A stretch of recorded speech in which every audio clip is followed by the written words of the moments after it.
नमस्कार मेरे कला शिक्षक साथियों, मैं रमाशंकर डिमरी तूली के दर्शन में आपका स्वागत करता हूं। और आज के अंक में मैं बात करने जा रहा हूं कर्मयोगी ऐप के माध्यम से जितने भी शिक्षक हैं वो अपने-अपने विषय की ट्रेनिंग यहां पर ले रहे हैं।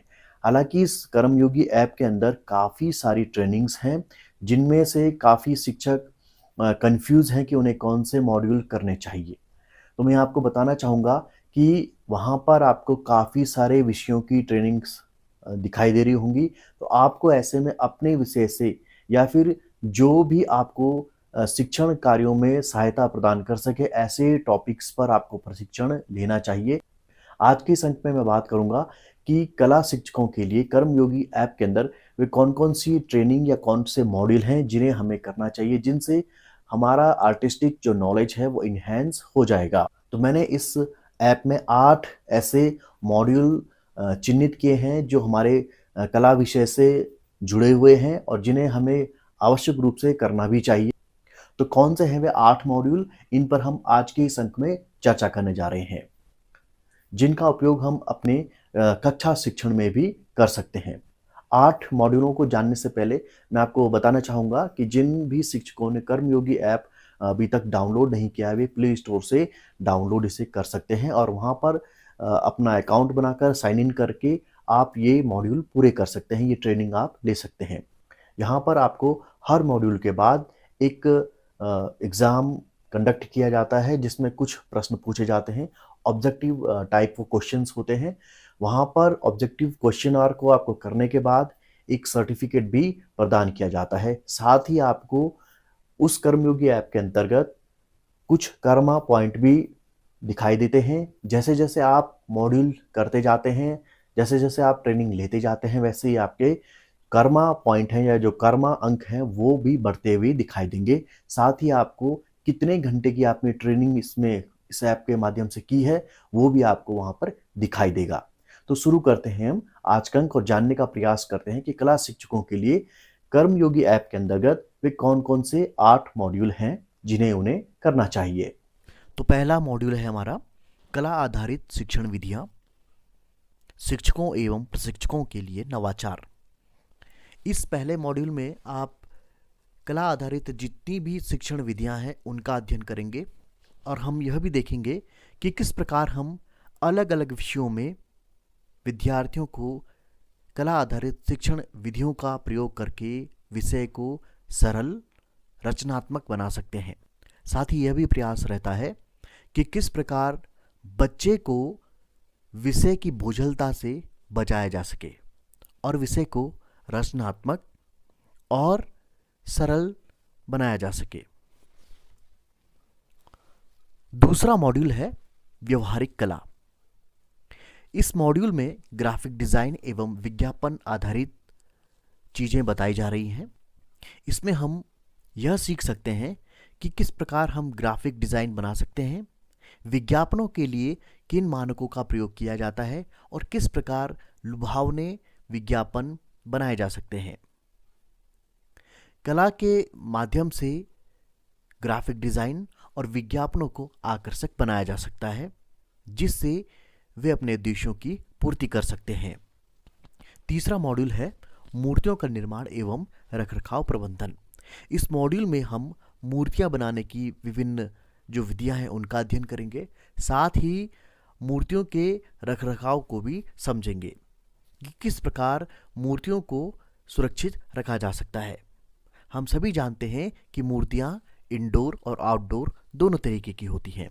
तो किस प्रकार हम मूर्तियों को सुरक्षित रख सकते हैं वातावरणीय प्रभाव से या अन्य किसी भी प्रभाव से।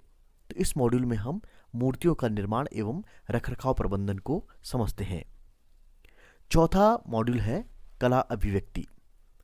इस मॉड्यूल के अंदर हम कला की अभिव्यक्ति कर सकते हैं और कला की जितनी भी परिभाषाएं हैं या प्रचलित जितनी भी कला की विधाएं हैं हम उसे यहाँ पर समझने का प्रयास करते हैं।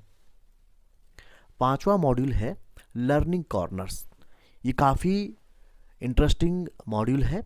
इस मॉड्यूल के अंतर्गत आप अपने विद्यालय में, अपने कक्ष में एक ऐसा कॉर्नर डेवलप कर सकते हैं जहाँ पर बच्चे जितनी भी चीज़ों को वो देखते हैं या जितनी भी आर्ट एंड क्राफ्ट की चीज़ें होती हैं वहाँ पर आप उनको सजा सकते हैं और एक लर्निंग कॉर्नर का निर्माण आप कर सकते हैं। इस लर्निंग कॉर्नर में कई सारी चीज़ें हो सकती हैं। उसमें पेंटिंग हो सकती है या फिर आर्टिफैक्ट्स या स्कल्पचर या फिर जो भी आपके क्रिएटिव थॉट्स हैं या क्रिएटिव वर्क है आपका, वो वहाँ पर आप प्रदर्शित कर सकते हैं। तो आप एक ऐसा कॉर्नर डेवलप कर सकते हैं अपनी कक्षा में जहाँ पर जो छोटे बच्चे हैं वो आकर्षित हों उसकी तरफ और कहीं ना कहीं विषयों की जो समझ है उनकी वो मजबूत हो सके। छठा मॉड्यूल है विरासत संरक्षण में आर्टिफिशियल इंटेलिजेंस। जैसा कि हम सभी को मालूम है कि एआई का ये दौर चल रहा है, हर चीज़ को हम आर्टिफिशियल इंटेलिजेंस से देख रहे हैं और कहीं ना कहीं जितनी भी हमारी विरासतें हैं इनको भी हमें संरक्षित करने के लिए आर्टिफिशियल इंटेलिजेंस का सहारा लेना पड़ रहा है। इस मॉड्यूल में हम ये जानने का प्रयास करते हैं या समझने का प्रयास करते हैं कि एआई के माध्यम से हम अपनी जितनी भी हेरिटेजेस कंजर्वेशन की साइट्स हैं या कोई मॉन्यूमेंट्स हैं उनको हम किस प्रकार से सुरक्षित रख सकते हैं या किस तरीके से उनको प्रिजर्व हम कर सकते हैं। सातवां मॉड्यूल है चित्रकला की अभिव्यक्ति। इस मॉड्यूल में आप चित्रकला की बारीकियों को समझ सकते हैं, साथ ही चित्रकला में उपयोग की जाने वाली विधियां, प्रविधियां, सामग्री के बारे में भी आप यहाँ पर जान सकते हैं। कुल मिलाकर के जो हमारा सातवां मॉड्यूल है यहाँ पर चित्रकला की अभिव्यक्ति, ये आपको जाना पहचाना लगेगा जब आप इसकी ट्रेनिंग करेंगे, जब इस मॉड्यूल को आप देखेंगे और इसके प्रश्नों का आप जवाब देंगे तो काफ़ी आसान मॉड्यूल है और इसे सभी चित्रकला के जितने भी शिक्षक हैं उन्हें ये अनिवार्य रूप से सातवां मॉड्यूल जो है हमारा ये करना चाहिए। आठवां मॉड्यूल है बौद्धिक संपदा अधिकार, इंटेलेक्चुअल प्रॉपर्टी राइट्स। बौद्धिक संपदा अधिकार ये जो मॉड्यूल है ये काफ़ी आकर्षक मॉड्यूल है। हम सभी को मालूम है कि जितने भी जो कलाकार होते हैं, चाहे वो चित्रकार हो, संगीतकार हो, गीतकार हो या फिर किसी भी अन्य कला के फील्ड में अगर वो काम कर रहे हैं या किसी भी अन्य उद्योग में वो काम कर रहे हैं, तो वहाँ पर जो भी हमारे बौद्धिक संपदाएं होती हैं, बौद्धिक संपदाएं अर्थात जो भी आपने वहाँ पर कलाकृतियाँ बनाई हैं या जो भी आपका कोई साहित्य है उसको आप कैसे बचा सकते हैं। कुल मिलाकर के यहाँ पर जितना भी हमारा साहित्य है, कला है, संस्कृति है, उससे रिलेट करते हुए उन चीज़ों को किस तरीके से संरक्षित किया जा सकता है यहाँ पर इस मॉड्यूल में समझाया गया है। इस मॉड्यूल के अंतर्गत आपको कॉपीराइट, ट्रेडमार्क, लोगो, मोनो आदि के बारे में यहाँ पर समझाया जाएगा और किस प्रकार से आप जो भी आपके थॉट्स हैं उनको चोरी होने से बचा सकते हैं।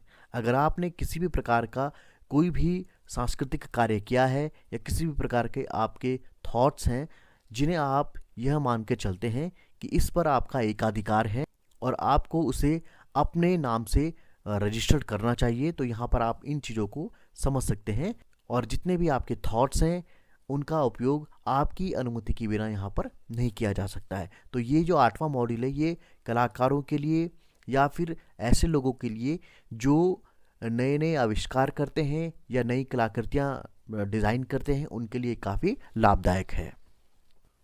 तो आज के अंक में हमने जाना कि कर्मयोगी ऐप के अंतर्गत कला शिक्षकों के लिए कौन कौन से मॉड्यूल हैं। आशा करता हूँ आज का अंक आपके लिए लाभप्रद हुआ होगा। अगर आप आज के अंक से संतुष्ट हैं तो हमारे इस वीडियो को शेयर करना न भूलिएगा उन कला शिक्षक साथियों के साथ में जिन्होंने अभी तक कर्मयोगी ऐप को डाउनलोड नहीं किया है या फिर किसी भी प्रकार के मॉड्यूल को उन्होंने अभी तक पूरा नहीं किया है। अगर आप हमारे साथ में नए जुड़े हुए हैं तो हमारे इस चैनल को सब्सक्राइब करना ना भूलिएगा क्योंकि हम इसी प्रकार के शैक्षिक वीडियो अपने चैनल पर हमेशा लाते रहे हैं। अगर आपका कोई भी सुझाव है हमें आप कमेंट में ज़रूर भेजिएगा, आपके सुझावों का हमें हमेशा इंतज़ार रहता है। तो आज के अंक में इतना ही, मिलते हैं अगले अंक में, तब तक के लिए दीजिए मुझे इजाज़त। नमस्कार।